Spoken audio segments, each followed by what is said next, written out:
నాలుగు ప్రియులరా, దేవుడు చేస్తున్న ఉపకారం మనం మర్చిపోవద్దు. దేవుడు ప్రియులరా మనను ప్రేమించినట్టు గొప్ప స్థాయిలో ఎవరు ప్రేమించలేదు.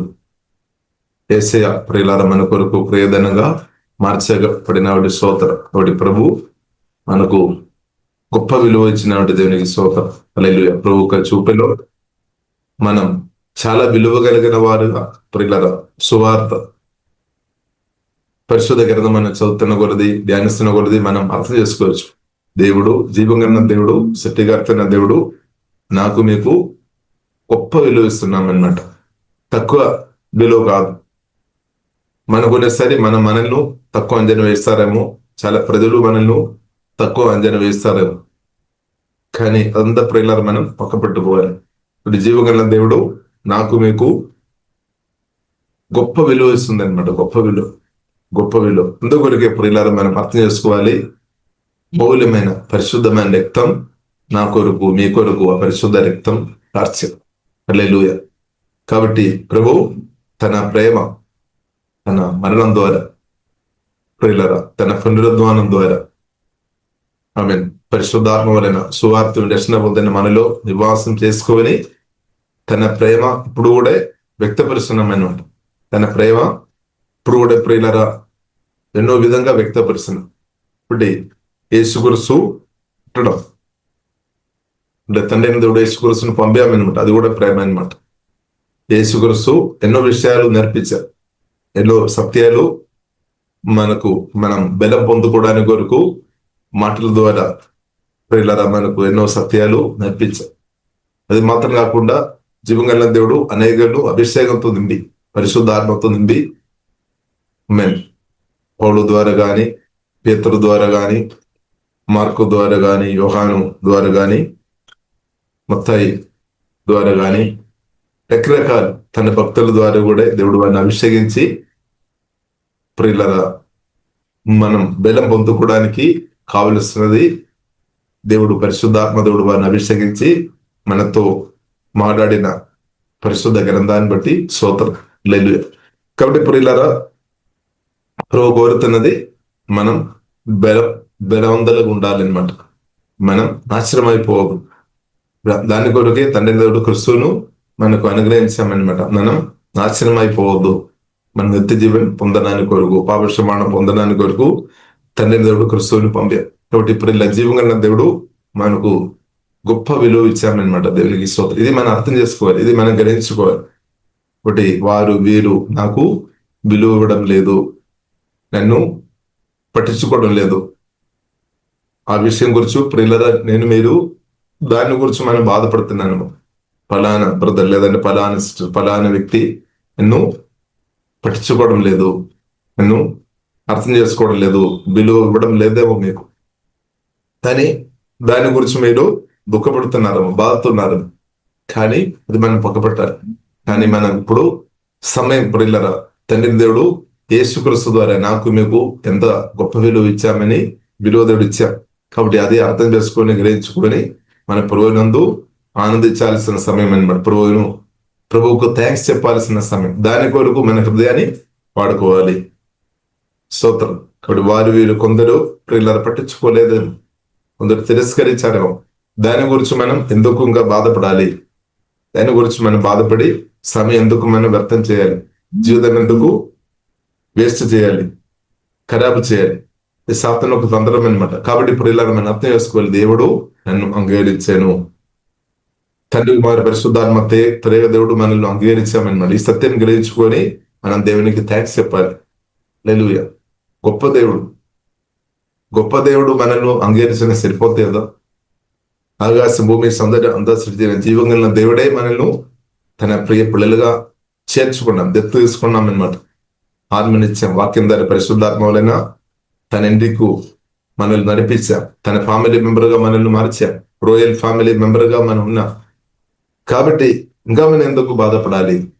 ఇంకా మనం బాధపడుతున్నామంటే దానికి అర్థం సత్యం ఇంకా మనం గ్రహించలేదన్నమాట. సత్యం ఇంకా మనం గ్రహించలేదు. లేదు అంటే మనం జీవం కలిగిన దేవునికి మనం ఇంపార్టెంట్ కూడా లేదు. ఎవరైతే తిరస్కరిస్తున్నారో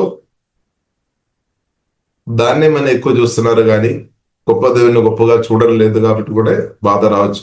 ఇప్పుడు ఇలా మనం అర్థం చేసుకోవాలి, గొప్ప దేవుడును గొప్పగా మనం చూడాలి. మన హృదయం ఆ కృప దేవుడు అనుగ్రహించినాక, గొప్ప దేవుని గొప్పగా మనం చూడే కృప దేవుడు అనుగ్రహించినాక, గొప్ప దేవుని మాటలు గొప్పగా మనం అర్థం చేసుకోవాలి. ఇప్పుడు ఏమవుతుంది, అప్పుడు ప్రియులలో మనం కొందరి ద్వారా వచ్చిన తిరస్కారం కానీ, ఇన్సల్ట్ కానీ, అపమానాలు కానీ దాని ప్రభావం మన హృదయంలో తాకలేదు. దానికంటే తండ్రి దేవుడు యేసుక్రీస్తు ద్వారా చేసిన మేలు మన హృదయాన్ని ప్రభావం చేస్తుందన్నమాట. ప్రభావం చేయాలి. యేసుక్రీస్తు మన ఆత్మ ప్రాణ శరీరం ప్రభావం చేయాలి. యేసుక్రీస్తు మాటలు మన ఆత్మ ప్రాణ శరీరం ప్రభావం చేయనాక అప్పుడు ఏమవుతుంది, అదే మనకు సంతోషం, అదే మనకు సమాధానం, అదే మనకు బలం, అదే మనకు ఆరోగ్యం, అదే మనకు దీర్ఘాయుస్సు, అదే మనకు నిత్య ఆనందం, నిత్య సమాధానం, నిత్య కాపుదల. కాబట్టి ప్రియులారా, దేవుడిని మనం దేవుడుగా గుర్తించాలి అన్నమాట. దేవుని మాటలు గొప్పదిగా మనం తీసుకోవాలి. చిన్న మాట కాదు, గొప్ప దేవుడు. గొప్ప దేవుడు ప్రియులారా మనల్ని అంగీకరించిన కాబట్టి నేనుగా బాధపడాల్సిన అవసరం లేదు. కానీ మనం చేయాలి, ఆనందించాల్సిన సమయం ఇది. గొప్ప దేవుడు మనను తిరస్కరించుంటే మనం బాధపడాలి. గొప్ప దేవుడు మనను తిరస్కరించుంటే మనం బాధపడాలి. కానీ గొప్ప దేవుడు యేసుక్రీస్తు ద్వారా ప్రియులారా మనను అంగీకరించాం, తన దగ్గరకు మనం తీసుకుని వచ్చాం. దేవుడే మన దగ్గరకు వచ్చేసాం, మనల్ని తన దగ్గరకు తీసుకుని వచ్చాం. అలాగే దేవుడు మన దగ్గరకు పరిశుద్ధాత్మ వలన వచ్చేసాం అన్నమాట. వచ్చి మనతో పాటు ఇప్పుడు నివాసం చేస్తున్నాం. ఇది ప్రియులారా దయచేసి మనం చూడాలి. కాబట్టి గెలాతులకు రాసిన పత్రిక 3వ అధ్యాయము, గెలాతులకు రాసిన పత్రిక 3వ అధ్యాయము ప్రియులారా 8-9 వచనం మనం చదువుదాం.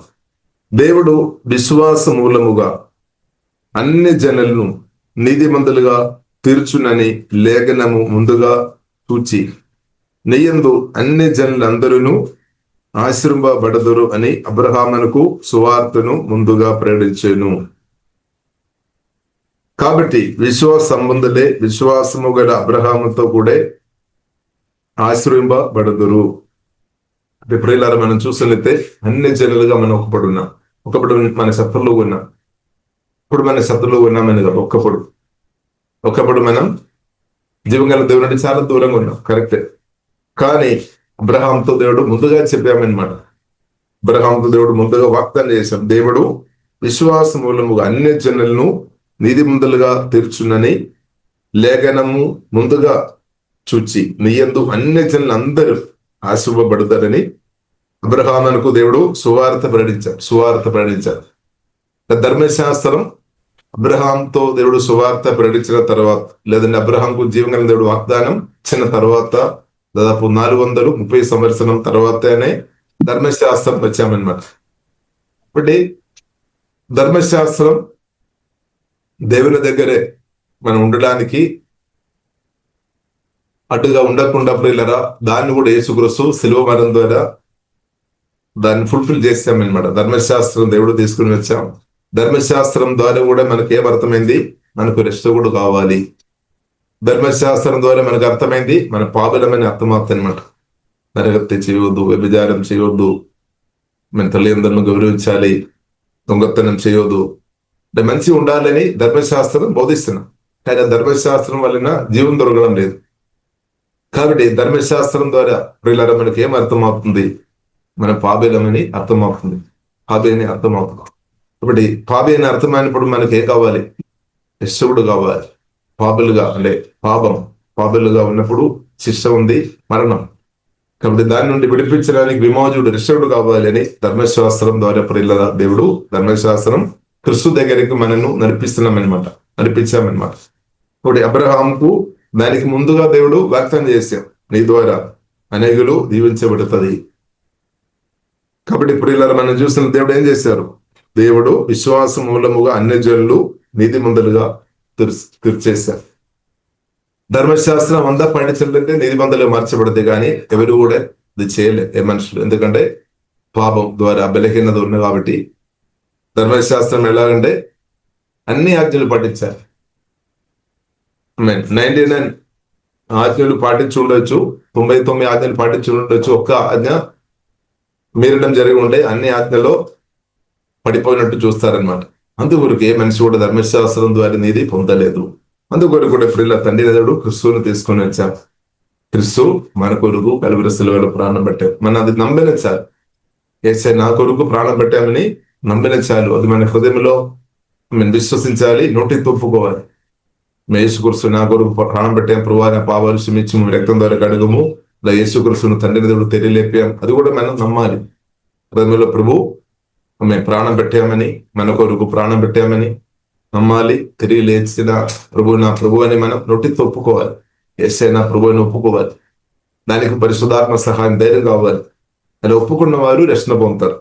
అలాగే ఇప్పుడు ఇలా యేసు రక్తం ద్వారా కడుగబడి రక్షణ పొందిన మనకు ఇప్పుడు ఆశీర్వాద పూర్వమైన తండ్రితో మనకు కనెక్షన్ క్రిస్తు ద్వారా జీవగల దేవుడు తీసుకొని వచ్చినాడు. స్తోత్రం.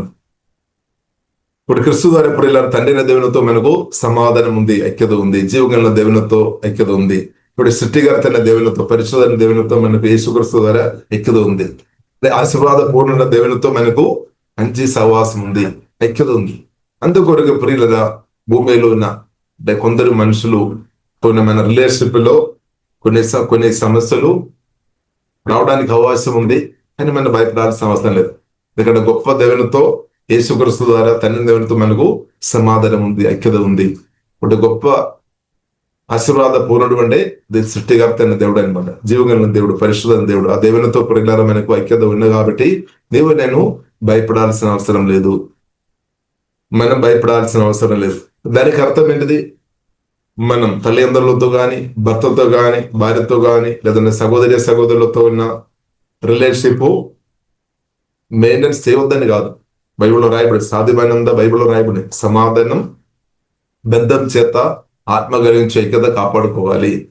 ఇప్పుడు జీవం గల దేవునితో మనకు రిలేషన్షిప్ దేవుడు తీసుకుని వచ్చారు. దాన్ని బట్టి స్తోత్రం. ఇంకా మనం దేవజ్ఞానాన్ని బట్టి మీ భర్తతో, మీ భార్యతో, మీ పిల్లలతో, తల్లిదండ్రులతో, మీ వారితో ప్రార్థన ద్వారా పరిశుద్ధాత్మ సహాయం వలన మనం తగ్గించుకొని సగించుకొని ఆత్మ కలిగించే కదా సమాధాన బంధం చేత, ప్రేమ బంధం చేత అది మెయింటైన్ చేసుకోవాలి, కాపాడుకోవాలి. ఇప్పుడు మనం సహించుకోవాలి. చాలా విషయాలు మనం సహించుకోవాలి. పరిశుద్ధ గ్రంథం మనకు నేర్పిస్తుంది కీడును మనం సహించేవారు ఉండాలి. కీడు సహించడం దేవుని కృప మనకు అవసరం. యేసుక్రీస్తు కీడు సహించారు, తిరిగి దూషించలేదు. కాబట్టి కీడు కొందరి ద్వారా మీ కీడు జరుగుతుందని కాబట్టి అప్పుడు ప్రార్థన చేయాలి. ప్రభు అది సహించే కృప నాకు దయచేయం, ఓర్పు దయచేయం. నేను తిరిగి దూషణ మాటలు గాని, చెడ్డ మాటలు గాని, శాప మాటలు గాని పలకకుండా ప్రభువా నన్ను నేర్పించుము, ఆ కృప నాకు దయచేయము అని ప్రార్థన చేయాలి. దేవుడు కృప ఇస్తాడు. హల్లెలూయా. కాబట్టి ఇప్పుడు ఇలా మనం అర్థం చేసుకోవాలి, నేను నీతిమంతుడు అని మనం ప్రూవ్ చేయడానికి రకరకాల మాటలు చెప్పాల్సిన అవసరం లేదు. పరిశుద్ధ గ్రంథం ఆల్రెడీ మనకు నేర్పిస్తుంది. యేసు రక్తం ద్వారా కడగబడిన మీరు నీతిమంతురాలు తండ్రి అది ప్రేరణ చేశారు. అది మనం నమ్మి దేవుని స్తుతించుకోవాలి. దేవా నన్ను మీ రక్తం ద్వారా, యేసయ్య మీ పరిశుద్ధ రక్తం ద్వారా నా పాపాలు క్షమించి నన్ను నీతిమంతునిగా, పరిశుద్ధనిగా, పరిశుద్ధరాలుగా, నీతిమంతురాలుగా ప్రభువా నన్ను మార్చిన స్తోత్రం చెప్పాలంటే మనం నేనే చేస్తున్న కరెక్ట్, వారు చేస్తున్న కరెక్ట్ కాదు, ఇలాంటి ఉన్న ఆర్గ్యుమెంట్స్ లోనికి మనం వెళ్ళవద్దు. ఆర్గ్యుమెంట్స్ లోనికి వెళుతున్నప్పుడు ఏమవుతుంది? మనం మాటలు జారిపోవడానికి అవకాశం ఉంది, మనం పాపం చేయడానికి అవకాశం ఉంది. కాబట్టి ఆల్రెడీ ఇప్పుడు ఇలా మనం అర్థం చేసుకోవాలి. యేసు రక్తం ద్వారా దేవుడు మనను నీతిమంతులుగా మార్చేసాం, పాపాలు క్షమించేసాం. కాబట్టి ఆ తండ్రిను ఇప్పుడు ఇలా మనం పోగొట్టుకోవాలి, ఆరాధించుకోవాలి. కాబట్టి యేసుక్రీస్తు ద్వారా పిల్లల తండ్రితో మన కనెక్షన్ ఉంది. కాబట్టి మీరు తప్పకుండా దేవుని అనుభవిస్తారు అనమాట. కాబట్టి దేవుడు మనల్ని దీవించారు. చూడండి ఏం రాయబడి ఉంది? అబ్రహాముతో కూడా ఆశ్రయింపబడదురు, నీ యందు అన్యజనులు అందరూ ఆశ్రయింపబడతారు. దానిలో మీరు కూడా ఉన్నామన్నమాట. మనం కూడా విన్నాం. క్రిస్తువుని కలిగిన మీరు కూడా విన్నాం. కాబట్టి మీరు దేవుని అనుభవించినాక, మీరు ఆశీర్వాదాలు యేసోదమ్మలు అనుభవించినాక అది నా పట్ల మీ పట్ల దేవుని చిత్తం అనమాట. కానీ ఇక సాతాను ఒక తంత్రం ఏంటిది? దేవుని పిలుపు పొందిన, దేవుని చేత దీవించబడిన మనం ఆశీర్వాదాలు అనుభవించవద్దు అని దెయ్యాలు కోరుతుంది. కాబట్టి ప్రియులారా మనం చూడవచ్చు, సంఖ్యాకాండంలో ప్రియులారా మనం చూడవచ్చు. బాలాకు రాజు ఇశ్రాయేలు ప్రజలను భయపడే ఎందుకంటే ఇశ్రాయేలు ప్రజలకు స్పష్టంగా ప్రియులారా జీవగల దేవుడు అండగా తోడు ఉన్న కాబట్టి వారు ఒక్కొక్క రాజ్యాన్ని జయించుకొని ముందుకు వస్తున్నారు. అమాలేకులను అందరిని జయించుకొని ముందుకు వస్తున్నారు. ఇప్పుడు మొయాబ్ రాజు అయిన బాలాకు చాలా భయపడామన్నమాట. వారితో యుద్ధం చేసినట్లయితే ఓడిపోద్దని తెలుసు. ఇంకా మాకంటే వారు బలవంతులని బాలాకు రాజు గ్రహించామన్నమాట. బాలాకు రాజు గ్రహించాం. కొన్నిసారి దేవుని పిల్లలుగా మనం కొన్నిసారి సాతాన్ని కొన్ని పనులు చూసుకొని సాతాన్ని మనం ఎక్కువ హెచ్చిస్తాము. అలాగే ఇప్పుడు ఇలా చేసి మనం చేయవద్దు. సాతానికి తెలుసు దేవుని బిడ్డలు, నిజమైన దేవుని బిడ్డలు అంటే సాతానికే భయం అన్నమాట. నిజమైన దేవుని బిడ్డలను సాతానికి భయం. కాబట్టి నేను సాతాను తొందరములను సాతాను అబద్ధాలను భయపడ అవసరం లేదు. కానీ మనం భయపడాలి, జీవంగల దేవుని భయపడాలి, పరిశుద్ధమైన జీవంగల దేవుని భయపడాలి. కానీ సాతాన్ని భయపడాల్సిన అవసరం లేదు. ఒకవేళ ఎప్పుడు కూడా సాతాన్ని భయపడుతున్నామంటే సత్యం ఇంకా గ్రహించలేదనమాట. కొందరు మనం చూసిన అమావాస్య రోజు ఏదో పెద్దగా అని చెప్పి పెద్దగా సాతాను గొప్పగా చెప్తున్న వారు కొందరు మనం చూడవచ్చు. ఇప్పుడు ఏ రోజు అని అమావాస్య అని ఇంకా ఏ రోజు వచ్చినా కానీ క్రిస్తులో ఉన్న నేను భయపడాల్సిన అవసరం లేదు. ఎందుకంటే క్రిస్తు సమాధి నుండి తెలియలేచిన దేవుడు, మన్నాని జయించిన దేవుడు. హల్లెలూయా. ఆకాశ నియమాలు అన్నిటినీ యేసుక్రీస్తు జయించామన్నమాట. హల్లెలూయా. కాబట్టి యేసుక్రీస్తు జయించిన క్రిస్తును తండ్రి దేవుడు మనలో నాటాడు. అంటే సాతాన్ని జయించిన క్రిస్తును జీవగల దేవుడు మనలో నాటేసాం. కాబట్టి సాతాన్ని గురించి మీరు భయపడాల్సిన అవసరం లేదు. భయపడుతున్నామంటే తప్పుడు సమాచారాలు మీరు విన్నారు ముందు, ఆ ప్రభావం మీలో ఉంది అనమాట. కాబట్టి దాన్ని వాక్యం ద్వారా తీసివేయాలి, శుద్ధి చేయాలి. హృదయం మనసును వాక్యం ద్వారా శుద్ధి చేయాలి, హృదయాన్ని కడగాలి అనమాట. కడుగుతున్నప్పుడు అబద్ధాలంతా వెళ్ళిపోతుంది. అబద్ధాల వలన బంధించబడుతుంది. సత్యాల ద్వారా మనకు విడుదల వస్తాయి అనమాట. కాబట్టి వాక్యం మనం తినాలి. దేవునికి స్తోత్రం. ఎక్కువ దేవుని మాటలు తినాలి, భుజించాలి, ధ్యానించుకోవాలి. కాబట్టి ఇప్పుడు ఇలా మోయాబు రాజు ప్రియులారా మనం చూస్తున్నదే తన కోరిక ఉంది అనమాట. తన కోరిక అనేది జయం పొందాలి, నేను జయించాలి, నేను ఓడిపోవద్దు, నేను జయించాలి. సరితంగా మనం చూస్తున్నదే ఆలోచన మంచిది, ఎందుకంటే జయించుకోవడం అని ఆలోచన. కానీ ఆ మెథడ్ మాత్రం కరెక్ట్ కాదు, విధానాలు కరెక్ట్ కాదు. ఇంకొకరును మీద శాపం తీసుకొని వచ్చిన తర్వాత నేను జయించుకోవాలని అది ప్రియులరా తప్పనమాట.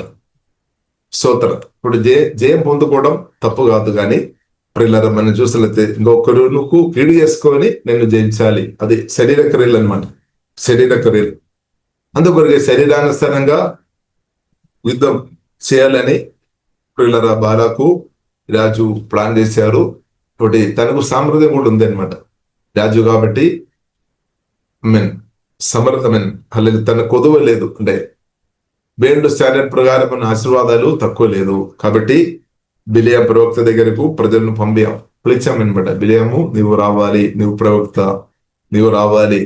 నాకు తెలుసు నువ్వు ఎవరినైతే నీవు దీవిస్తారో వారు దీవించబడుతుంది, ఎవరినైతే నీవు శపిస్తారో వారు శాపగ్రస్తులే మార్చబడితే అని మెసేజ్ లేదంటే ఆ గ్రహింపు బాగా ఉంది అనమాట. ఇప్పుడు దేవుని కుమార్తె కూడా మనం అర్థం చేసుకోవాలి. నీవు యేసునామములో నీవు ఎవరినైతే నీవు పరిశుద్ధాత్మ నింపబడి దీవిస్తారో వారు దీవించబడుతుంది. ఇది మనం అర్థం చేసుకోవాలి. అన్నిలకే కొందరికి అది అవధానం ఉండవచ్చు. కాబట్టి మనకి ఎక్కువ గ్రహించుకోవాలన్నమాట. కాబట్టి పేతురు పరిశుద్ధాత్మ వలన స్పష్టంగా చెప్పారు. 1 పేతురు 3:9 మీరు ఆశీర్వాదం అనుభవించాలంటే దీవించుడి. కాబట్టి దేవుని బిడ్డలుగా ప్రియులారా మనం దీవించాలి. బైబిల్ మనకు నేర్పిస్తుంది హాని చేస్తున్న వారిని కూడా దీవించడానికి ఉన్న సామర్థ్యం మీలో ఉంది అనమాట. హాని చేసి అంటే మిమ్మల్ని ఇన్సల్ట్ చేస్తున్న వారు ఉన్నారు కదా, గాయపరుస్తున్న వారు ఉన్నారు కదా, తిరస్కరిస్తున్న వారు ఉన్నారు కదా, వారిని కూడా దీవించే సామర్థ్యం మీలో ఉంది అనమాట. ఎందుకంటే క్రిస్తు మీలో ఉన్నా కాబట్టి, దేవుని కుమార్తె ఉన్నా కాబట్టి అది సాధ్యం అనమాట. దేవుని ప్రేమతో నింపబడిన స్థాయిలో ఉంటే అది జరుగుతుంది అనమాట. యోసేపు ప్రియులారా మనం దానికి చక్కని ఉదాహరణ అనమాట. యోసేపు దీవించబడాం. తన సొంత సహోదరులు ఒకప్పుడు తిరస్కరించారు.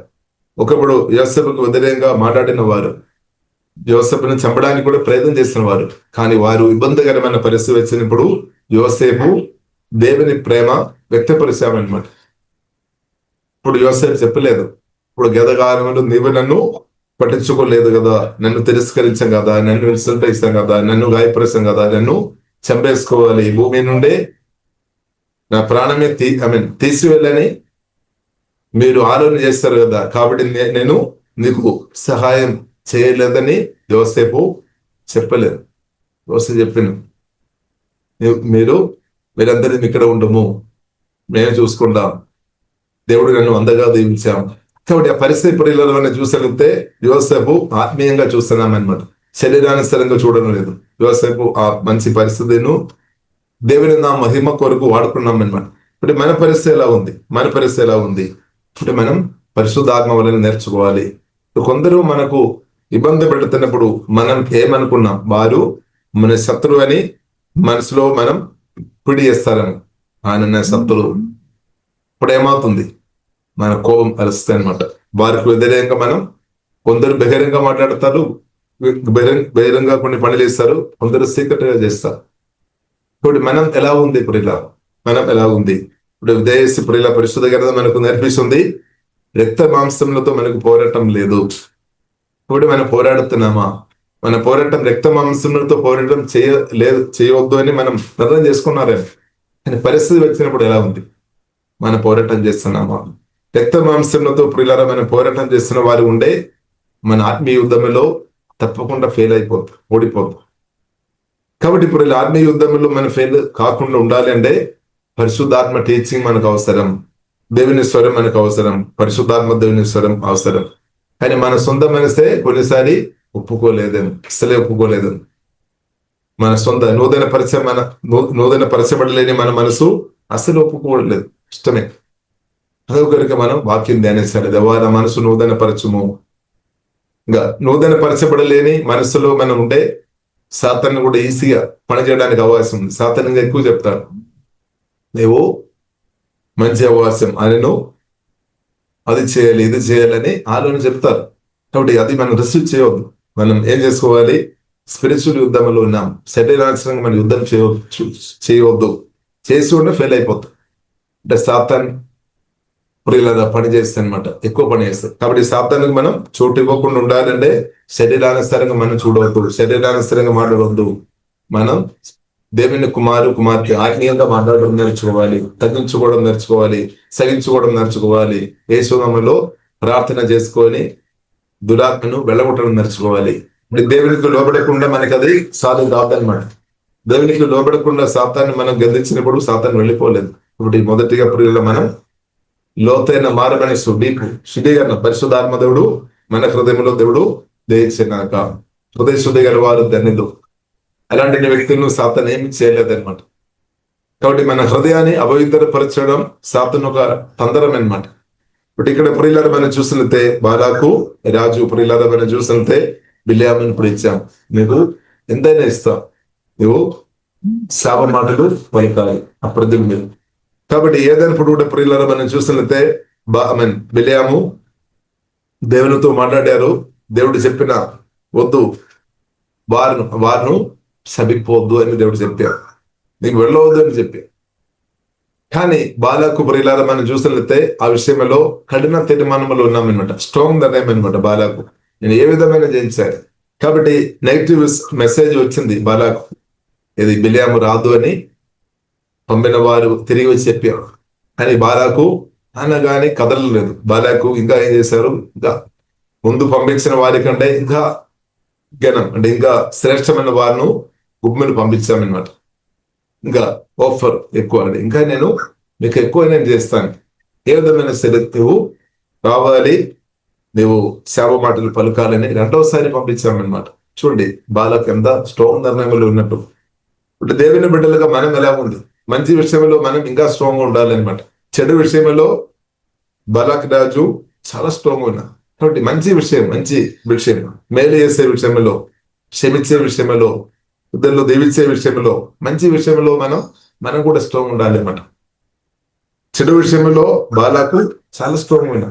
కాబట్టి ఇప్పుడు మనం పాజిటివ్ గా తీసుకోవాలి. మంచి విషయంలో మనం స్ట్రాంగ్ గా మనం నిలబడే కృప దేవుడు అనుగ్రహించినాక.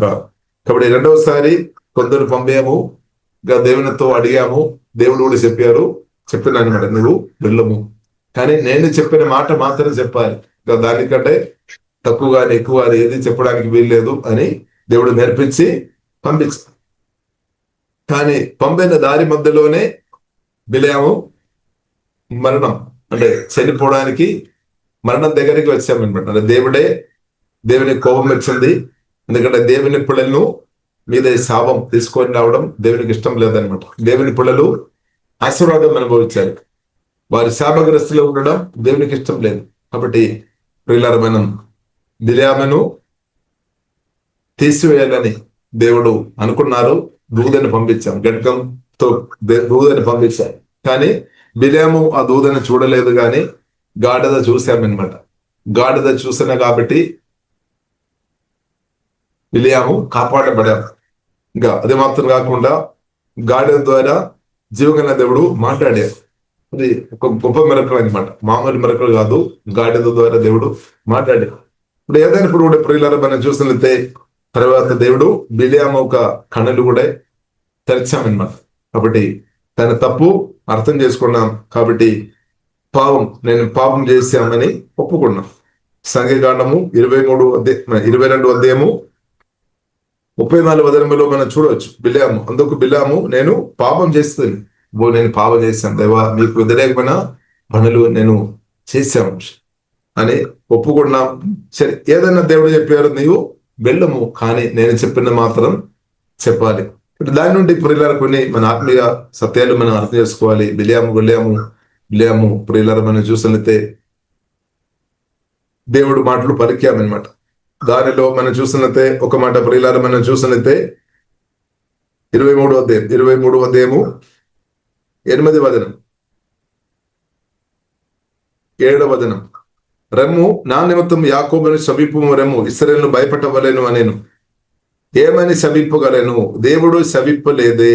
స్తోత్రం. దేవుడు శపించలేదు, మేము ఎలాగే శాప మాటలు పలుకాలి. దేవుడు శపింపగలను, ఏమని శపింపగలను? దేవుడు శపింపలేదే. ఏమని భయపెట్టగలను? దేవుడు భయపెట్టలేదే. స్తోత్రం. కాబట్టి ఇప్పుడు ఇలా మనం చూస్తున్నదే దేవుడు దీవించామన్నమాట. దేవుడు దీవించిన వారి మీద శాపం పలికిన పని చేయలేదు అనమాట, పని చేయలేదు. అదే మనం సామెతల గ్రంథము 26వ అధ్యాయం 2వ వచనంలో మనం చూడవచ్చు. కారణం లేకుండా శాపాలు పని చేయలేదు అనమాట. కాబట్టి యేసునామములో మీ మీదే కారణం లేని శాపాలు పని చేయలేదు. ఇప్పుడు ఎవరు మిమ్మల్ని శాపగ్రస్తులుగా చేయాలని ప్రయత్నం చేసినా, సాతాను ఆలోచన చేసినా, కొందరి ద్వారా ప్రయత్నం చేసినా జరిగేపడి కాదనమాట, జరిగేపడి కాదు. ఎందుకంటే ఆల్రెడీ తండ్రి అయిన దేవుడు యేసుక్రీస్తు ద్వారా మిమ్మల్ని మన దీవించాం. హల్లెలూయా. కాబట్టి దేవుడు మన అభిషేకించి దీవించాం, తన మాటలు మనకు అనుగ్రహించి మనల్ని దీవించాం. కాబట్టి యేసునామములో మనం యేసునామములో ప్రతినంతకాలం ఆశీర్వాదం అనుభవించినాక, నిత్యం ఆశీర్వాదం అనుభవించినాక, అది నా పట్ల మీ పట్ల దేవుని చిత్తం. కాబట్టి శాపాలు తొలగిపోయినాక కొందరు శాప మాటలు మనకు వ్యతిరేకంగా చెప్తారేమో, కానీ దాన్ని బట్టి పరిలారు మనం భయపడాల్సిన అవసరం లేదు. గొప్ప దేవుడు మనల్ని దీవించాం. కాబట్టి మనం ఇద్దరులను శపింపవద్దనమాట, మనం దీవించాలి. మన దీవెన ఎక్కువ అనుభవించాలంటే పరిశుద్ధాత్మలైన మనం నేర్చుకోవాలి ఇద్దరును దీవించడం. ఆ హృదయం దేవుడు ప్రియులార మనకు అనుగ్రహించును గాక. కాబట్టి ఇక్కడ ప్రియులార మనం చూసినట్లయితే బిలాము మాట్లాడాము, ఆత్మతో నివ్వబడి మాట్లాడాము, దీవెన మాటలు పలికామను, శాప మాటలు పలకలేదు, దీవెన మాటలు పలికా. కాబట్టి బిలాము మీద కూడా బాలాకు చాలా కోపం వచ్చింది అనమాట. మీకు నేను గౌరవించాలని నేను అనుకున్నా, ఎన్నో గిఫ్టులు నీకు ఇస్తామని నేను అనుకున్నా, కానీ నీవు హల్లెలూయా వారిని దీవించిన కాబట్టి అది చేయలేదని చెప్పినట్టు ప్రియులారా మనం చూడవచ్చు. కాబట్టి దానిలో ఒక మాట ప్రియులారా మనం చూస్తున్న 23వ సంఖ్యాకాండం, నిజముగా యాకోబులో మందరము లేదు, ఇశ్రాయేలులో శకునము లేదు. అంటే నిజమైన నిజమైన దేవుని బిడ్డల మీదే ఎవరు మందరం కానీ చేతపడి క్రియలు కానీ సభ మాటలు కానీ పలికినా అది పని చేయలేదన్నమాట, పని చేయలేదు. ఇప్పుడు కారణం లేకుండా శాపాలు పని చేయలేదు. క్రిస్తులో మనం ఉన్నంతకాలం, క్రిస్తువును ధరించుకొని ఉన్నంతకాలం, యేసు రక్తంలో ఆధారపడుతున్నా, యేసు నామంలో నిరంతర ప్రార్థన చేస్తున్నా, పరిశుద్ధాత్మతో నింపబడిన, దేవుని వాక్యంతో నింపబడిన ప్రియులరా, మన మీదే మీ మీదే ఎవరు శాప మాటలు పలికైనా అది తొలిపోయినాక యేసు అది పని చేయలేదన్నమాట. ఇప్పుడు మనం భయపడాల్సిన అవసరం లేదు. కానీ మనం నేర్చుకోవాలి. మనం ఏం నేర్చుకోవాలి? మీరు మిమ్మల్ని దీవించడం నేర్చుకోవాలి. యేసు మీరు మిమ్మల్ని దీవించాలి. యేసు నామములో మీ కుటుంబాన్ని దీవించాలి, మీ భర్తను దీవించాలి, మీ పిల్లలు యేసు నామములో దీవించాలి, మిమ్మల్ని మీరు దీవించాలి. శాప మాటలు పలకొద్దు. కొందరు వారి నుండి నేర్చుకున్నారేమో, వారు శాప మాటలు పలికారు కదా, అదే మనమని మనం చెప్పవద్దు. హల్లెలూయా. మనం అదే ఊరికే రిపీట్ గా చెప్పవద్దు. మనం జీవితంలో దేవుడు మన గురించి చెప్పిన మాటలు మనం రిపీట్ గా చెప్పాలి. అదే మనం ధ్యానంగా ఉండాలి, అదే మనం పలకాలి. అప్పుడు మనం ప్రియులరా దీవెన అనుభవిస్తున్నమాట. కాబట్టి ప్రియులరా మనం అర్థం చేసుకోవాలి, యాకోబు మీదే శాపం గాని, మందరం గాని, చెత్తపిడికరేళ్ళు గాని పని చేయలేదు. కాబట్టి క్రిస్తువును కలిగిన మన మీద కూడా శాప మాటలు గాని, మందరం గాని, చెత్తపిడికరేళ్ళు మన మీద కూడా పని చేయలేదు. ఎందుకంటే క్రిస్తు మనల్ని కాపాడితే అనమాట. మన ఆత్మ ప్రాణం శరీరం జీవం గల దేవుడు నిత్యం కాపాడే దేవుడు. ఎందుకంటే నిబంధన చేస్తే మనతో నిబంధనలు ఉన్నాం. యేసుక్రీస్తు రక్తం నిబంధనలు మనం ఉన్నాం. కాబట్టి నువ్వు నేను భయపడాల్సిన అవసరం లేదు. కాబట్టి ఇంకా ప్రియులారా మనం చూసినట్లయితే బాలాకు ఒక తందరం ఫెయిల్ అయిపోయానమాట. ఫెయిల్ అయిపోయారు. కానీ ప్రియులారా మనం చూసినట్లయితే బిలియాము, బైబిల్ గ్రంథం మనకు నేర్పిస్తుంది, బిలియాము 2-3 సార్లు చెప్పాం కదా, బాలకు చెప్పాం నీకు గొప్ప బహుమానం ఇస్తా అనే మాటలు ప్రియులారా మనం చూసినట్లయితే జీవం గల దేవుడు చెప్పిన మాట కంటే బిలియాం ప్రవక్తని ప్రభావం చేశామన్నమాట. కాబట్టి రాజును సాతాను, బాలాక్ రాజును సాతాన్ వాడుకున్నారు. ఇశ్రాయేలు ప్రజలను నాశనం చేయడానికి వాడుకున్నాం. దాన్ని దేవుడు అద్భుతంగా కాపాడే. కానీ ప్రియులారా మనం చూస్తున్నట్టే బిలియాం ప్రవక్తను కూడా దేవుడు ఆపేసామన్నమాట. కానీ సీక్రెట్గా ప్రియులారా మనం చూస్తున్నట్టే బిలియాం బోధ ప్రియులారా మనం చూస్తున్నట్టే బిలియాము కాబట్టి అందుకొరకు ప్రియులారా మనం అర్థం చేసుకోవాలి, అబద్ధ ప్రవక్తలు లేదా అబద్ధ బోధలు ఒక బోధ మనం వినవద్దన్నమాట. కాబట్టి యూదా గ్రంథములో మనం చూడవచ్చు, యూదా గ్రంథములో కాబట్టి సంఖ్యాకాండములో మనం చూసినట్లయితే చక్కగా కనిపిస్తున్నాయి. కానీ యూదా గ్రంథం ప్రియులారా 11వ అధ్యాయంలో మనం చూడవచ్చు, బహుమానము పొందవలేనని బిలాము నడిచిన తప్పు త్రోవలో అదిరము పరిగెత్తరి అని రాయబడింది. బహుమానం పొందవలేని బిలాము త్రోవ తప్పిపోయామన్నమాట. ఇప్పుడు జీవం కలిగిన దేవుని ఒక బహుమానం కోరుకోవడం ఇంకా మంచిది. కానీ బిలియాము మనిషి నుండి బహుమానం కోరామన్నమాట. దాని వల్ల ప్రియులారా బిలియాము తప్పుడు బోధ నేర్పించాం. దాని వలన ఇశ్రాయేలు ప్రజలు అనేకులు మరణించామన్నమాట. అక్కడ ప్రియులారా మనం అందమైన స్త్రీలను అన్య స్త్రీలను పంపాం. అలాగే వారితో పాపం చేశాం. కొంత ఇశ్రాయేలు ప్రజలు, దానివల్ల దేవుని ఒక కోపం ఇశ్రాయేలు ప్రజల మీదకి వచ్చామన్నమాట. కానీ ఇశ్రాయేలు ప్రజలు అప్పుడు పరిశుద్ధ కొరకు నిలబడాల్సిన వారు, వారి జీవం కన్నా దేవుని కొరకు నిలబడాల్సిన వారు. కానీ దేవుని ముందు వారు పాపం చేసినప్పుడు ప్రియులారా వారి మీద కోపం వచ్చింది. కాబట్టి అలాంటి బోధ ప్రియులారా మనం చెప్పవచ్చు. ఆయన మంచి ప్రవక్త, ఒకప్పుడు మంచిగా దేవుని స్వరం చెప్పిన వ్యక్తి అనగాని బహుమానం కోరుకొని ప్రియులారా తన తప్పుడు మెసేజ్ ప్రియులారా చెప్పినట్టు బాలాకు నేర్పించినట్టు ప్రియులారా మనం చూడవచ్చు. బాలాకు అది అమలు చేశామన్నమాట. అప్పుడు బలహీనంగా ఉన్న ఇశ్రాయేలు ప్రజలు పడిపోయారు. ఈ కాలంలో కూడా అది జరుగుతున్నాయి. ప్రార్థనలో తక్కువ ఉన్నవారు, వాక్యంలో తక్కువ ఉన్నవారు, ఆరాధనలో ప్రభుత్వం నిజంగా సహవాసం లేని వారు సాతాను ఒక సందర్భంలో అనేకలు పడిపోతున్నారు. కాబట్టి మనం దేవుడు కృపను బట్టి మనం నిలబడుతున్నామన్నమాట. కాబట్టి ప్రియులారా మనం ప్రార్థన చేస్తాం, దేవా నేను బ్రదనందగాలం, దేవా పరిశుద్ధ కొరకు నిలబడే కృప నాకు దయచేయము. సాతాను ఒక సందర్భంలో మనం పడిపోవద్దన్నమాట. కాబట్టి ఇంకా ప్రియులారా 2 పేతురు 2వ అధ్యాయము 15వ వచనములో మనం చూడవచ్చు, తిన్నని మార్గమును విడిచి బయోరు కుమారుడైన బిలాము పోయిన మార్గమును బట్టి త్రోవ తప్పిపోయేరి.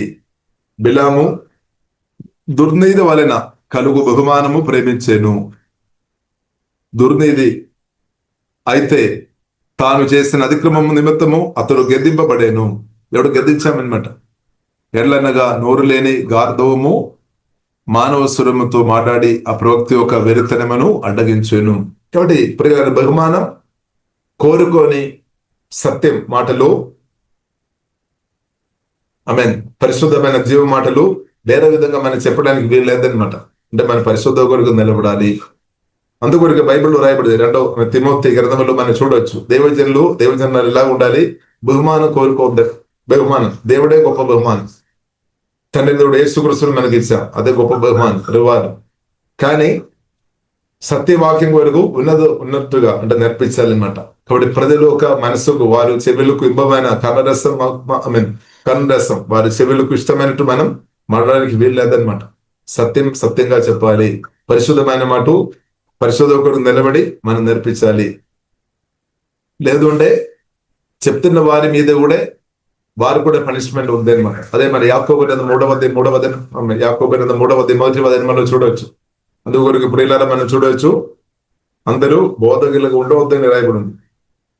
నా సహోదరులారా, బోధకులమైన మనము మరి కఠినమైన తీర్పు పొందుదమని తెలుసుకొని మీలో అనేకులు బోధలు కాకుండా అనేక విషయంలో మనం అందరము తప్పిపోవచ్చున్నాము. కాబట్టి ప్రియులారా, మనం బోధ చేస్తున్న వారు వాక్యం పాటించుకోమని చెప్పాలి అనమాట. ఇది చాలా ప్రాముఖ్యం, ఎందుకంటే దేవుడు చూస్తాను. కాబట్టి ప్రియులారా, మన పరిస్థితి ఎలా ఉంది? కాబట్టి మనం సత్యంగా చెప్పాలి, మన పరిశుద్ధ కొరకు నిలబడాలి. కాబట్టి నా చెల్లె కాదా, లేదంటే నా బ్రదర్ కాదా, లేదంటే ఫలానా వ్యక్తి కదా, ఫలానా వారు నాకు బహుమానం ఇస్తాడు కదా అని దేవుని చిత్తాన్ని మనం పక్క పెట్టడానికి వీల్లేదు. దేవుని చిత్తం కొరకు మనం నిలబడాలి అంతే. దేవుని చిత్తం మనం గ్రహించుకోవాలి. కాబట్టి బిలియాముతో దేవుడు మాట్లాడాం, దానివల్ల బిలియాం అర్థం చేసుకున్నాడు దేవుని చిత్తం ఏనిదని. కానీ బిలియాం ప్రియులారా మనం చూస్తుంటే బాలాకు నువ్వు సంతోషపెట్టడానికి, బాలాకు నుండి బహుమానం పొందుకోవడానికి కొరకు కొంచెం బోధ ప్రియులరా అంటే బోధలో చేంజ్ చేస్తామన్నమాట. దానివల్ల అనేకులు చనిపోయామన్నమాట. ఇప్పుడు మనం సత్యంగా చెప్పాలి, వాక్యం ఉన్నట్టుగా చెప్పాలి. కొందరు ఇష్టపడలేదేమో, నో ప్రాబ్లం. కొందరికి ఇష్టపడలేదని పర్వాలేదు. కాబట్టి మనల్ని పిలిచినది జీవగల దేవుడు అనమాట. కాబట్టి దేవుని దృష్టిలో మనం నీతిగా అంటే దేవుని దృష్టిలో మనం మంచి మనసాక్షి కలిగిన వారు ఉండాలి. దేవుడు చూస్తున్నాడు. కాబట్టి నిత్యం మనతో ఉండే దేవుడు అనమాట. కాబట్టి దేవుడే మన బహుమానంగా ఉండాలి, దేవుడే మన సొత్తుగా ఉండాలి. కాబట్టి మనం జీవగల దేవుని సత్యవాక్యం వరకు మీరు నిలబడాలి. స్తోత్రం. కాబట్టి ఇస్రాయేలు ప్రజలు ఆ సమయంలో పరిశుద్ధ కొరకు నిలబడాల్సిన వారు. కానీ బిలియాం బోధని బట్టి ఆ తందరాన్ని బట్టి చాలా మంది, దాదాపు చాలా వేలు ప్రజలు ప్రియులరా మరణించామన్నమాట. కానీ సత్యం కొరకు పరిశుద్ధ కొరకు మనం నిలబడుతున్నామంటే అనేకులు బ్రతుకుతాయన్నమాట. కాబట్టి ప్రియులను మనం సత్యం కొరకు నిలబడదాం, పరిశుద్ధ కొరకు నిలబడదాం. ఇక్కడ అభయుద్ధర కొరకు నిలబడి అనేకులు బ్రతుకుతారు అండి. బ్రదలేదు, చెప్పకుండా చనిపోతుంది, ఆత్మీయంగా చనిపోతుంది. శారీరకం కూడా ఫిజికల్ డెత్ కూడా జరిగినట్టు మనం చూడవచ్చు. సంఘకాండం 23, 24, 25 అధ్యాయంలో మనం చూడవచ్చు. అనేకులు ఫిజికల్ కూడా చనిపోయారు అభయుద్ధరని బట్టి. అందుకొరకు ప్రియులారా, ఇది మనకు దర్శాంతం అనమాట. మనం అర్థం చేసుకోవాలి. పరిశుద్ధ కొరకు మనం గట్టిగా నిలబడాలి. నేను నిలబడాలి, మనందరం మీరు నిలబడాలి. మనం పరిశుద్ధ కొరకు నిలబడమని నేర్పించాలి. ఇప్పుడు చక్కని భవిష్యత్తు ప్రియులారా మనకు కావాలంటే పరిశుద్ధమైన జీవితం ద్వారానే సాధ్యం. పరిశుద్ధ లేకుండా బైబిల్లో రాయబడింది, ఫిబ్రవరి 12:14 ప్రభువుని కూడా అసలే చూడడానికి వెళ్ళారు.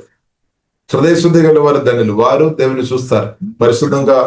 కాబట్టి పరిశుద్ధమైన జీవితం చాలా ప్రాముఖ్యమైనది. కాంప్రమైజ్ లేదనమాట. ప్రభు ఈ విషయంలో మాత్రం ప్రియులారా మనం చూస్తుంటే కాంప్రమైజ్ లేదు. పరిశుద్ధ కొరకు నిలబడాలి.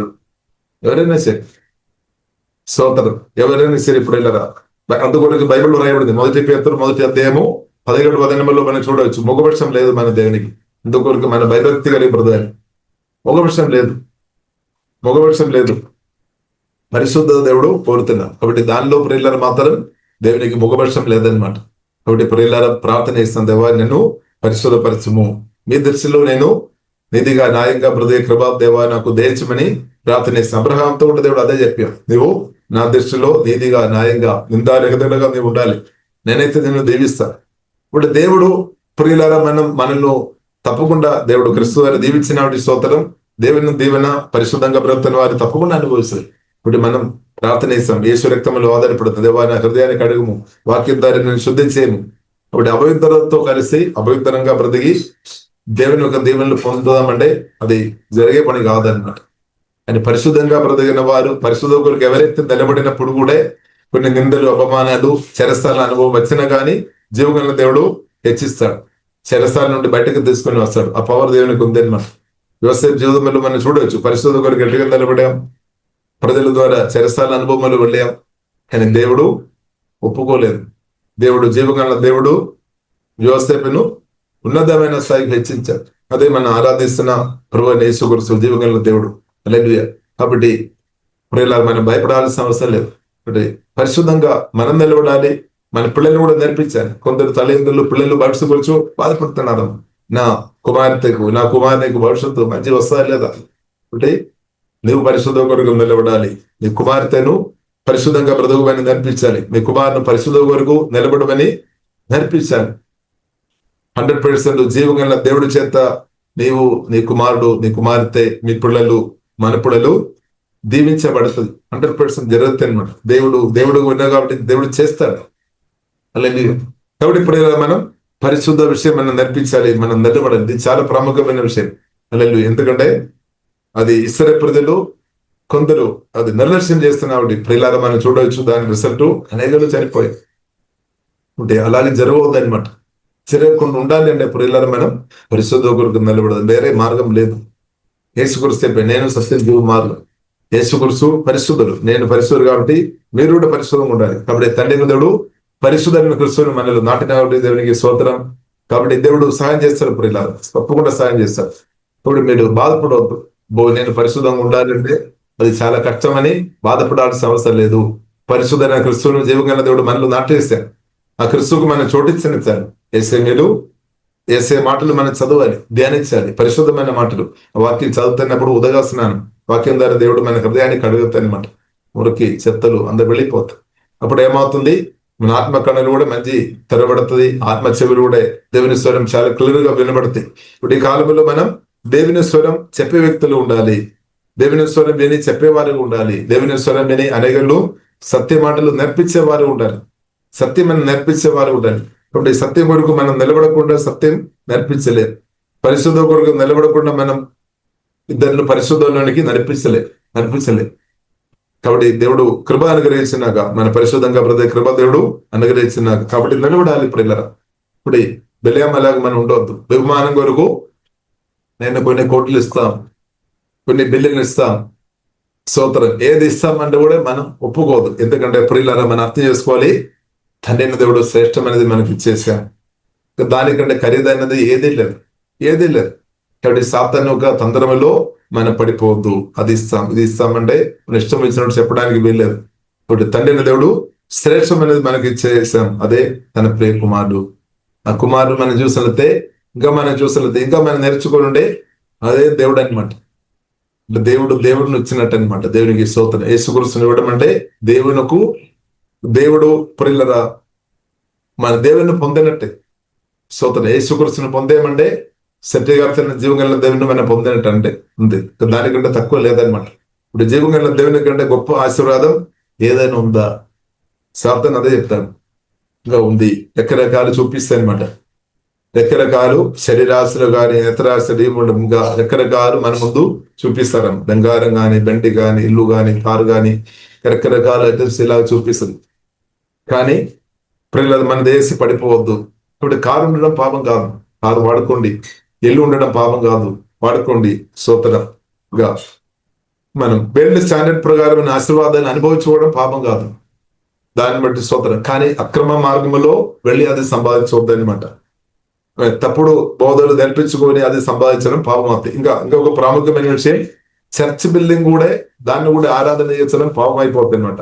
దేవుని కంటే చర్చ్ బిల్డింగ్ ను గొప్పగా చెప్తున్న వారు ఎవరైనా ఉంటే అది కూడా పెద్ద పాపం అనమాట. చర్చ్ బిల్డింగ్ మాత్రమే. దానిలో మెటీరియల్ ఉండవచ్చు, సిమెంట్ ఉండవచ్చు, రకరకాల ఐటమ్స్ ఉండవచ్చు. కానీ చర్చ్ బిల్డింగ్ కాదు అసలైన చర్చ్. ఇది ప్రియులారా మనం అర్థం చేసుకోవాలి. కాబట్టి యేసు రక్తం ద్వారా కడగబడిన మీరు రక్షణ పొందిన గుంపు దేవుని సంఘమని, సత్యం జీవం కలిగిన దేవుని సంఘమని, సత్యం ప్రియులారమని అర్థం చేసుకోవాలి. యోహాను ప్రేరణ గ్రంథం ప్రియులారమని చూడవచ్చు. 21 అధ్యాయంలో మనం చూసినట్లయితే పెళ్లి కుమార్తెను చూపిస్తామని దేవుడు చెప్పాం. ఇప్పుడు పెళ్లి కుమార్తె ప్రియులారు మనం చూసినట్లయితే ఎత్తబడిన సంఘం అనమాట. ఇప్పుడు చర్చ్ బిల్డింగ్ ఎత్తబడలేదనమాట. ఎత్తబడేది యేసు రక్తం ద్వారా కడగబడిన, యేసు రక్తం చేత కొనబడిన నీవన్నమాట. ఇప్పుడు చర్చ్ బిల్డింగ్ దేవుని కన్నా గొప్పదాన్ని దయసి, అదే దేవుడు అని దయసి అనుకోకండి. సోదరం అల్లెలు అది తప్పుడు మెసేజ్ అనమాట. నిజమైన మెసేజ్ ఏంటది? ప్రియులారా, యేసుక్రీస్తు జీవంగల దేవుడు, ఆ రక్తం చేత కొనబడిన మీరు జీవంగల దేవుని యొక్క సంఘం మందిరం. అందుకు యేసుక్రీస్తు చెప్పాము, 2-3 నా నామాలు ఉంటే నేను వస్తానని చెప్పి.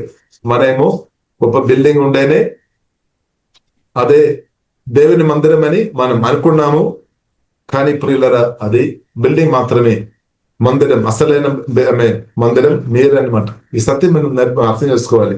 ఈ సత్యం అర్థం చేసుకోవాలి. కానీ కొందరు ప్రజలు రాలేదు అని, కాబట్టి ప్రజలు దగ్గరకు రాలేదు కాబట్టి, ప్రజలు రావాలనే ఉద్దేశంతోనే చర్చ్ బిల్డింగ్ ను చాలా గొప్పగా జీవంగల దేవుని సంఘంగా చెప్తున్నారేమో. అది ఒక పొరపాటు అనమాట. కాబట్టి మీరు గమనించాలి. కాబట్టి మీరు మోసపోవద్దనమాట.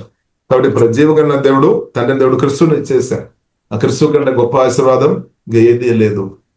అంటే దానికి అర్థం ఏంటిది? మీలో ఉన్న క్రిస్తువును గొప్పగా మీరు చూడలేదంటే మోసపోతారనమాట. తండ్రి దేవుడు మనకు అనుగ్రహించిన క్రిస్తువును మనం గొప్పగా చూడకుండా వేరే దాన్ని గొప్పగా చూసి ఉంటే నీవు మోసపోతుంది. అదే కొలొస్సీ రాసిన 2వ అధ్యాయంలో చూడవచ్చు. 2వ అధ్యాయం ఆ వాక్యం కూడా చెప్పి అప్పుడు చదివి నేను చేసి ముగిస్తాను. దేవునికి స్తోత్రం. 2వ అధ్యాయము కొలొస్సీ రాసిన 2వ అధ్యాయము ప్రియులారా మనం చూసినట్లయితే 3వ వచనం, బుద్ధి జ్ఞానములు సర్వసమ్మతులు ఆయనందే గుప్తములై ఉన్నవి, ఎవడైనా చక్కని మాటల చేత మిమ్మల్ని మోసపరుచుకున్న ఈ సంగతిని చెప్పుచున్నాను. ఒకటి క్రిస్తు గొప్ప దేవుడు అనమాట. హల్లెలూయా. కాబట్టి ఆ మెసేజ్ మనం వినాలి. లేదు అంటే మనం మనసు డైవర్ట్ అయిపోద్ది అనమాట. కాబట్టి మీలో ఉన్న క్రిస్తువుని మీరు చూడాలి. అప్పుడు మీరు ధైర్యం వస్తుంది, బలం వస్తుంది. మీ ద్వారా పరిశుద్ధాత్ముడు బలమైన కార్యాలు దడు చేస్తాడు. మీరు కూడా బోధిస్తుంది అనమాట. మీరు కూడా ప్రార్థన అనేకులు స్వస్థపరచబడతాయి. హల్లెలూయా. అనేకులకు విడుదల వస్తాయి. కాబట్టి మీలో ఉన్న క్రిస్తువును, మనలో ఉన్న క్రిస్తువుని మనం అర్థం చేసుకోవాలి ప్రియులారా.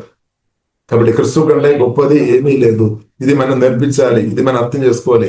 దానికంటే గొప్పది ఏదైనా ఉంది అంటే అదంతా తప్పుడు మెసేజ్లోనికి వస్తాయి అనమాట. కాబట్టి క్రిస్తువు కంటే గొప్పది ఏమీ లేదు. గొప్పది గొప్పవాడు కానీ గొప్పవాడు ఎవరు లేదనమాట. కాబట్టి ప్రియులారా మనం క్రిస్తువును ఆరాధిస్తాం. యేసుక్రీస్తు మన కొరకు ప్రాణం పెట్టి సమాధిని తెలియలేచాం. కాబట్టి మన ఎవరి సొత్తు పలానా డినోమినేషన్ వారి సొత్తు కాదు నీవు అని నేర్పిస్తారేమో కొందరు. డినోమినేషన్ వారి సొత్తు నీవు కాదు. ఇక్కడ నా మనిషి కానీ వారు కానీ నీ కొరకు ప్రాణం పెట్టలేదు. మొదటి కొరింథీయులకు రాయబడింది. కొరింథీయులు రాసిన పత్రిక పౌలు స్పష్టంగా చెప్తున్నా, నేను మీ కొరకు ప్రాణం పెట్టామా? కాబట్టి పౌలు నిజమైన దేవుడు ఓపెన్ గా చెప్తున్నామన్నమాట. నేను కాదు, క్రిస్తుతో నీవు సంబంధం కలిగి ఉండు అంతే. క్రిస్తు వారికి ఉండు అంతే. కాబట్టి ఫలానా దేవుడు, ఆ దేవుడు, ఈ దేవుడు వారి పేరు తిప్పుకొని సంఘములో అనేక తీసుకొని రావద్దు. కాబట్టి క్రిస్తు వారిగా మనం ఉండాలి. క్రిస్తు కొరకు బ్రతకాలి. మన క్రిస్తు మన కొరకు ప్రాణం పెట్టే అని పరిశుద్ధ గ్రంథం చాలా స్పష్టంగా నేర్పిస్తుంది. కాబట్టి మన ఎవరి సొత్తు? యేసు రక్తం చేత కొనబడిన మనమందరం దేవుని సొత్తు. మీరు దేవుని సొత్తు. దేవుడే మీ సొత్తు. హల్లెలూయా. మనం క్రిస్తువాదం, క్రిస్తు మనది, మనం క్రిస్తువుకి చెందిన వారు అంతే. హల్లెలూయా. కాబట్టి మనం ఎవరిను గణపరచాలి? క్రిస్తువుని మనం గణపరచాలి. స్తోత్రం. అది తండ్రి యాక్సెప్ట్ చేస్తారనమాట. క్రిస్తువుని మనం గణపరిచినప్పుడు క్రిస్తు మనల్ని కూడా ఇంకా హెచ్చిస్తారనమాట. కాబట్టి ప్రియులారా మనం క్రిస్తు, యేసుక్రీస్తు సజీవ దేవుడు, జీవం కలిగిన దేవుడు క్రిస్తు ఉన్నాడు. కాబట్టి క్రిస్తువుని ప్రియులారా మనం గణపరుస్తాం. హల్లెలూయా. క్రిస్తువుని ప్రియులారా మనం గణపరుస్తాం. తండ్రి దేవుడు క్రిస్తువుని మనం అనుగ్రహించిన కాబట్టి స్తోత్రం. క్రిస్తు చేత మనం దీపించబడిన వారు కాబట్టి స్తోత్రం. కాబట్టి శవ మాటలు మన మీదే పని చేయకుండా దేవుడు మనల్ని కాపాడినాక, మన దేవుని అనుభవించినాక ప్రియులారా మనం ప్రార్థన ఇస్తాం. పరిశుద్ధన మా ప్రేమ గల తండ్రి దేవా, మీరు అనుగ్రహించిన మంచి సమయాన్ని బట్టి స్తుతిస్తున్నాం, ఆరాధిస్తున్నాం తండ్రి దేవా. మీ రక్తం చేత మమ్మల్ని కొనబడి వందనాలు దేవా. మమ్మల్ని వాక్యం దాని పరిశుద్ధాత్మ వలన దర్శన పొందిన అందరిని బట్టి స్తుతిస్తున్నాం. వారిని ప్రభావ మీ మందిరంగా మార్చినట్టు వందనాలు. పరిశుద్ధాత్మ దేవా, మీ మందిరంగా మమ్మల్ని అందరిని మార్చినట్టు స్తుతిస్తున్నాం, ఆరాధిస్తున్నాం తండ్రి. వందనాలు తండ్రి. అమూల్యమైన రక్తం కార్చి మనల్ని కొన్న దేవా మీకు వందనాలు, దేవా మీకు ఆరాధన తండ్రి. ప్రాణం బట్టి మనల్ని ప్రేమించినట్టు సుధీస్తున్నాం. ఏసే మీరు పొందిన గాయముల చేత మారిన ప్రాణ శరీరం స్వస్థపరిచినట్టు వందనాలు. కుడి వచ్చిన వారందరిని బట్టి వందనాలు దేవా. సత్యం లోతు గ్రహించినట్టు సహాయం చేయముతండి. వారి ఆత్మను బలపరచము, ప్రాణాన్ని దేవా స్వస్థపరచముతండి, బలపరచుదండి. శరీరాన్ని దేవా తాకముతండి. మంచి ఆరోగ్యం తండ్రి, ధైర్యం దీర్ఘాయుస్సుతో తృప్తిపరచము. ప్రతి ఒక్కరు బలమైన అభిషేకంతో కుమరించము. సత్యం బోధించేవారుగా తండ్రి దవా నిలబెట్టుమని ప్రార్థన ఇస్తున్నాం. సత్యం కొరకు దవా నిలబెట్టుము తండ్రి. పరిశుద్ధ కొరకు నిలబడే కృప మాకు అందరికీ తండ్రి దయచేయము తండ్రి. నేను పరిశుద్ధ కాబట్టి మీరు కూడా పరిశుద్ధంగా ఉండాలని చెప్పిన తండ్రి. పరిశుద్ధ దేవా మీరు మాలో వచ్చి మమ్మల్ని అన్నదిన పరిశుద్ధపరచుకొని పరిశుద్ధంగా ప్రతి కృప మాకు అనుగ్రహిస్తున్నట్టు వందనాలు తండ్రి. దవా స్తోత్రం తండ్రి. దవా ఆరాధన తండ్రి. దవా స్తోత్రం తండ్రి. దవా చివరి దవా మేము ఎవరు కూడా తండ్రి పడిపోకుండా తండ్రి చివరి దాకా మమ్మల్ని కాపాడడానికి శక్తి అయిన దేవా మీకు వందనాలు. ప్రతి ఒక్కరిని కాపాడము తండ్రి. దేవా మీ వాక్యం చేత కాపాడము, ఆత్మ ద్వారా కాపాడము, మీ దూదుల ద్వారా కాపాడము. ప్రభు మీరు అక్కడ మీ ముందరి ఎత్తపడిన గుంపులు ఉండే ప్రభా దేవా దయచేయము తండ్రి. ప్రభు మీరు మాకు ఇచ్చిన గొప్ప విలువైన బట్టి స్తుతిస్తున్నాం. Thank you father. వందనాలు తండ్రి. దానిలో మేము ఆనందించుకొని మీతో కలిసి అనుదినం ప్రతి కృప తండ్రి మాకు అందరికీ దేవా మీరు అనుగ్రహించినట్టు వందనాలు. ఎవరైనా దేవా ప్రభుత్వ సహవాసం లేని ప్రభు నుండి దూరంగా ఉండే తండ్రి త్వరగా వారందరినీ ప్రభు రక్షణ ఉంది. కనుక వారి పరిశుద్ధాత్మ త్రేగంలో బాప్తిస్తం ఉంది, పరిశుద్ధాత్మ బాప్తిస్తం ఉంది. ప్రభు గలలో పాలు పొందుకొని పరిశుద్ధంగా బ్రతికి ప్రభు రాకడలో అందరి మెత్తపడినట్టు ప్రభు కృప చూపు తండ్రి. కుడి వచ్చిన వారిని దీవిస్తున్నాం. మహిమగలతో మీక వీస్తున్నాం. యేసు నామములో ప్రార్థన చేస్తున్నాము గొప్ప మా పరమ తండ్రి. ఆమేన్ ఆమేన్.